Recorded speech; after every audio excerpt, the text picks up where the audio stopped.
नमस्कार, ये आकाशवाणी पटना है। अब आप संजीव कुमार वर्मा से प्रादेशिक समाचार सुनिए। पहले मुख्य समाचार। केंद्र सरकार ने कहा SC/ST कोटे में क्रीमी लेयर का प्रावधान लागू नहीं होगा। केंद्र सरकार ने भागलपुर के कहलगांव में गंगा नदी पर प्रस्तावित विक्रमशिला कटारिया रेल पुल परियोजना को मंजूरी दी। गंगा नदी के जलस्तर में हो रही वृद्धि से पटना, बक्सर, मुंगेर और भागलपुर के निचले इलाके बाढ़ की चपेट में। और पेरिस ओलंपिक में कांस्य पदक विजेता भारतीय पुरुष हॉकी टीम के खिलाड़ियों का दिल्ली पहुंचने पर भव्य स्वागत।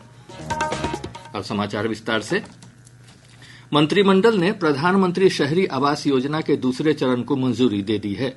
मंत्रिमंडल ने वित्त वर्ष 2024-25 से 2028-29 के दौरान प्रधानमंत्री ग्रामीण आवास योजना लागू किए जाने को भी मंजूरी दी। सूचना और प्रसारण मंत्री अश्विनी वैष्णव ने बताया कि इस योजना के अंतर्गत 2 करोड़ आवास ग्रामीण क्षेत्रों में, 1 करोड़ शहरी क्षेत्रों में बनाए जाएंगे। श्री वैष्णव ने कहा कि बैठक में अनुसूचित जाति और अनुसूचित जनजाति आरक्षण पर सर्वोच्च न्यायालय की हाल की व्यवस्था पर विस्तृत चर्चा हुई।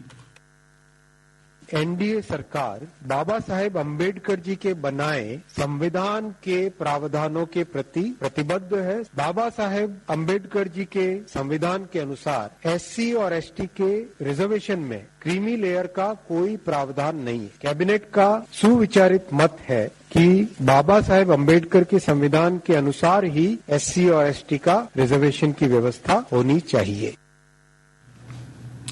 केंद्रीय गृह राज्य मंत्री नित्यानंद राय ने कहा है कि संविधान के प्रावधान के अनुसार ही अनुसूचित जाति और अनुसूचित जनजाति को आरक्षण का लाभ दिया जाएगा। मोदी सरकार ने स्पष्ट किया है और माननीय प्रधानमंत्री जी का भी स्पष्ट विचार आया है कि बाबा साहब भीमराव अंबेडकर जी के संविधान में जो SC और ST के आरक्षण का जो प्रावधान है उसमें क्रीमी लेयर नहीं है, इसलिए SC/ST के आरक्षण में क्रीमी लेयर नहीं रहेगा। केंद्र सरकार ने भागलपुर के कहलगांव में गंगा नदी पर प्रस्तावित विक्रमशिला कटारिया रेल पुल परियोजना को मंजूरी दे दी है।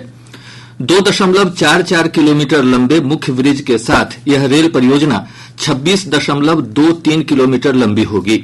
इसके निर्माण पर लगभग 2500 करोड़ रुपए की लागत आएगी। रेल मंत्री श्री वैष्णव ने बताया कि इस परियोजना को वर्ष 2030-31 तक पूरा कर लिया जाएगा। इधर पटना में पूर्व मध्य रेलवे के AGM अमरेंद्र कुमार ने बताया कि इस प्रोजेक्ट के बन जाने से रोजगार के कई अवसर पैदा होंगे। यह प्रोजेक्ट विक्रमशिला और भागलपुर के अराउंड आसपास जो मिनरल बेल्ट्स है और जो स्टोन चिप्स के माइंस हैं उसको वहां से ले जाने में सुविधा होगी। रेल जो है एक बल्क कमोडिटी को ढोने का साधन है और जो लिमिटेशंस हमारे रोड में है, क्योंकि रोड में हम बल्क कमोडिटी ले तो जा सकते हैं लेकिन इसमें समय ज्यादा लगता है और इसकी अपनी कैपेसिटी कंस्ट्रेन है, लेकिन रेल से इन मिनरलों को जो है ज्यादा हम ढो सकते हैं, ज्यादा आसानी से लेके जा सकते। वित्त मंत्री निर्मला सीतारमण ने बैंकों में कोर बैंकिंग पर विशेष जोर दिया है।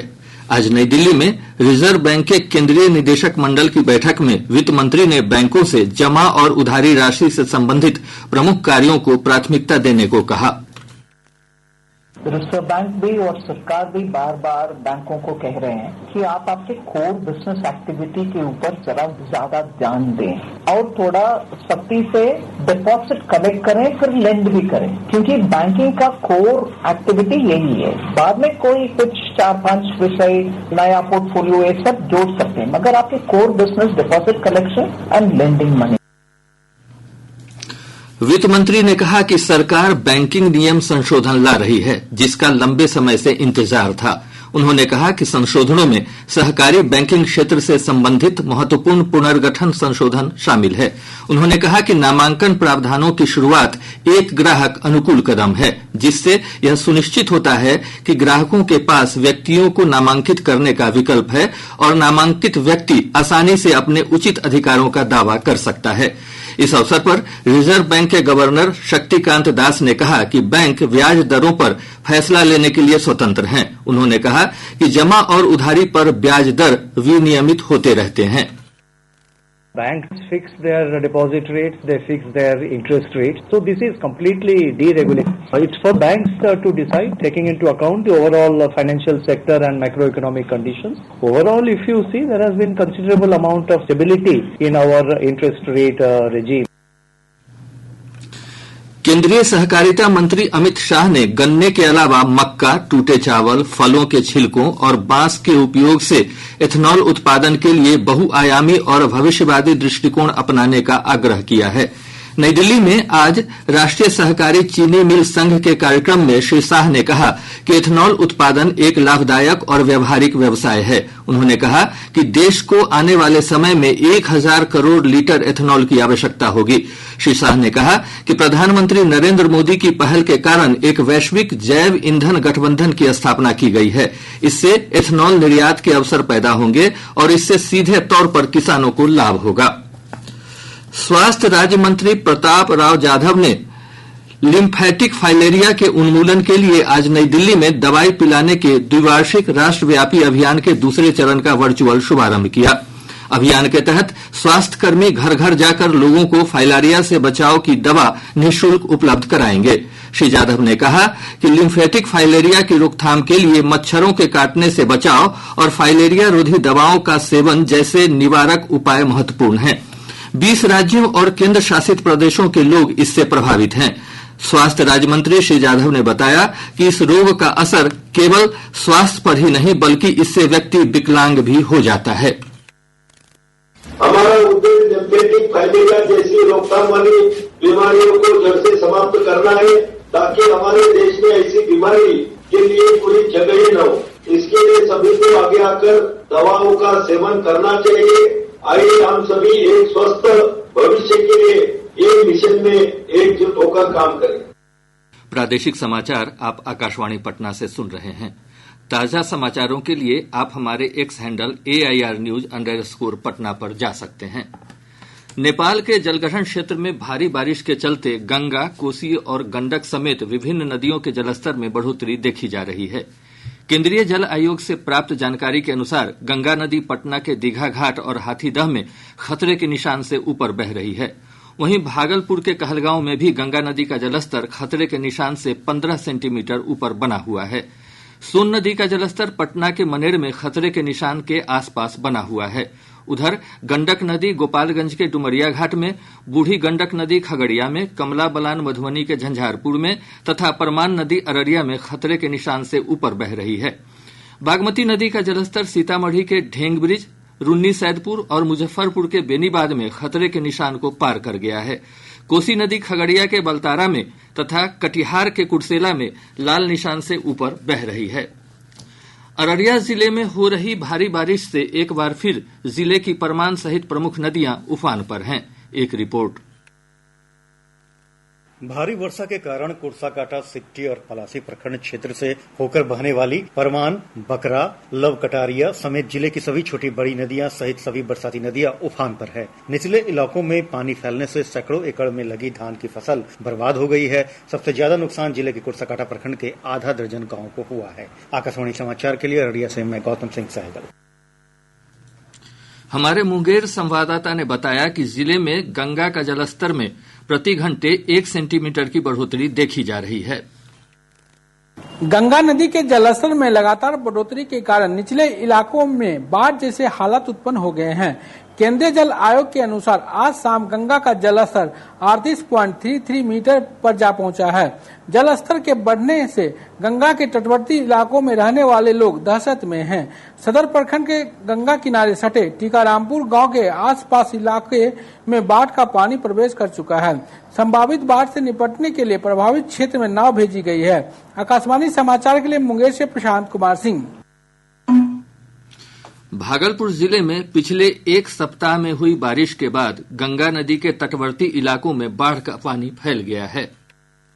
भागलपुर जिले में पिछले एक सप्ताह में हुई बारिश से एक बार फिर जिले के सबौर, नाथनगर, कहलगांव और भागलपुर शहर से सटे निचले इलाके में जल स्तर में वृद्धि हुई है। कोसी और गंगा नदी उफान पर है, लेकिन जल स्तर अस्थिर है। निचले इलाके के लोग अभी से ही संभावित बाढ़ के खतरे को देखते हुए ऊंचे स्थान में अपना आशियाना बनाने की तैयारी में जुट गए हैं। आकाशवाणी समाचार के लिए भागलपुर से विनोद कुमार।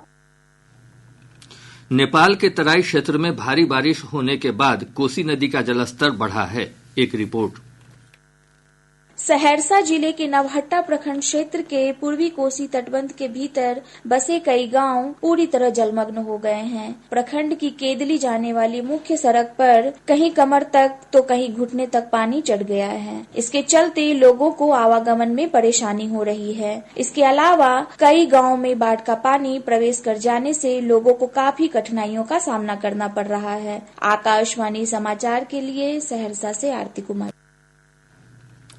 पेरिस ओलंपिक में कांस्य पदक विजेता भारतीय पुरुष हॉकी टीम के खिलाड़ियों का दिल्ली हवाई अड्डे पहुंचने पर भव्य स्वागत किया गया। कप्तान हरमनप्रीत सिंह, गोलकीपर PR श्रीराजेश और पूर्व कप्तान मनप्रीत सिंह सहित सभी खिलाड़ियों का ढोल नगाड़े के साथ स्वागत किया गया। हरमनप्रीत सिंह ने कहा कि देश के लिए पदक हासिल करके वह गौरवान्वित हैं। मेडल होता है और देश के लिए मेडल लेकर आना सबसे बड़ी बात है। जो हमारी कोशिश थी कि हम फाइनल तक जाएं और गोल्ड मेडल जीतें, बट अनफॉर्चुनेटली हमारा सपना पूरा नहीं हुआ। बट हम खाली हाथ वापस नहीं आए and back to back bronze medal जीतना ये भी हिस्ट्री है हॉकी के लिए और बहुत प्राउड है हम। केंद्रीय खेल मंत्री डॉक्टर मनसुख मांडविया ने भारतीय हॉकी टीम का आज अभिनंदन किया। उन्होंने टीम के समर्पण और कठोर परिश्रम की सराहना की। भारत की हॉकी टीम से मेरा मिलना हुआ, सभी प्लेयर को शुभेच्छा दी गई। देश गौरव महसूस कर रहे हैं और आने वाले दिनों में और अच्छी सफलता के लिए हम सभी को शुभकामना भी देते हैं। और अब अंत में मुख्य समाचार एक बार फिर। केंद्र सरकार ने कहा SC/ST कोटे में क्रीमी लेयर का प्रावधान लागू नहीं होगा। केंद्र सरकार ने भागलपुर के कहलगांव में गंगा नदी पर प्रस्तावित विक्रमशिला कटारिया रेल पुल परियोजना को मंजूरी दी। गंगा नदी के जलस्तर में हो रही वृद्धि से पटना, बक्सर, मुंगेर और भागलपुर के निचले इलाके बाढ़ की चपेट में। और पेरिस ओलंपिक में कांस्य पदक विजेता भारतीय पुरुष हॉकी टीम के खिलाड़ियों का दिल्ली पहुंचने पर भव्य स्वागत। इसके साथ ही आकाशवाणी पटना से प्रसारित प्रादेशिक समाचार का यह अंक समाप्त हुआ।